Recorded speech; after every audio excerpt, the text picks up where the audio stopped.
Good morning.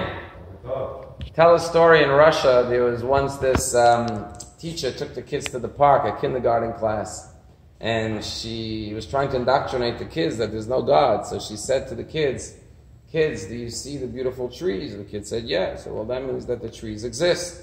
That's how you know it exists. Do you see the sky and the sun? The kids said, yeah. So, well, that's the way you know the sky and the sun exists. Kids, do you see the birds? The kids said, yeah. Well, that means, that's how you know that the birds exist. Then the teacher said, kids, do you see God? And the kids said, no, we don't see God. So the teacher said, well, that shows you, that's how you know God doesn't exist. There's a little Jewish boy in the class, his name was Moshe, he was 5 years old, and he says, kids, can you see the teacher's brains? And the kids say, no. So Moshe says, well, that means that it doesn't exist. In life, not everything you can't see doesn't exist. This week we read Parshas Tzav and we celebrate Purim. And the question is, what's the connection between the Parsha and the holiday of Purim? So we know that in the verse, the opening commandment of this week's Parsha, it says, Eish tamid tuchad al hamizbeach lo sichbeh. A continuous, perpetual flame shall burn upon the altar. It should never be extinguished. And this is a commandment that the altar has to have a continuous flame burning. However, we know that the continuous flame also represents the sanctuary of the human being, that within every human being there's a perpetual flame, which is their soul, that burns brightly. And the commandment is also a promise, that the soul within man, the pintal yid, the Jewish soul, lo tichbeh, will never be extinguished. Even if a Jew seems like he lost his connection, he lost his fire, he lost his passion, he lost his spiritual flame, never believe that it's extinguished. It's just that it's not visible. Just because something's not visible doesn't mean it doesn't exist. It's within them. You just have to discover it and fan it, and it will turn into a beautiful, bright flame. And that's the same message of the holiday of Purim. Purim is the only scroll, the scroll of Esther, that God's name is not mentioned.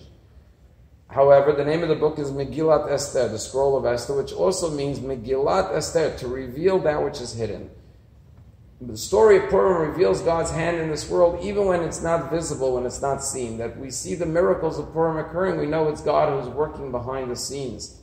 And that is the mission of every human being and every Jew in this world, to reveal God's presence. And what's true about the world is true about the human being. Sometimes a person looks at their own life and feels, I don't have my connection to Hashem. I don't see God's hand in my world, in my life. I don't see Hashem's presence. And the message is, just because it's not visible doesn't mean it's absent. It's present. You just have to uncover it. You have to discover it. And how often do you meet Jews who seemingly have lost their connection? Suddenly they're reconnected and re-inspired. And when you thought they lost their connection to Torah, to Hashem, the pintal yid, the spark is awakened and is ignited, and it turns into a beautiful flame. It's a famous story about Rabbi Eliezer Silver, one of the great rabbis after World War II, who was part of the Vadat Tzala, the rescue mission to go help the Jews after the Holocaust in the DP camps. And one of the things they were doing was going from orphanage to orphanage, from monastery to monastery, reclaiming the Jewish children who were entrusted by their parents for protection. These parents tragically were murdered during the war, the Holocaust, and they were at least trying to save their children. And they came to this particular monastery and they said to the nuns, we're here to take back the Jewish children that were given to you before the war.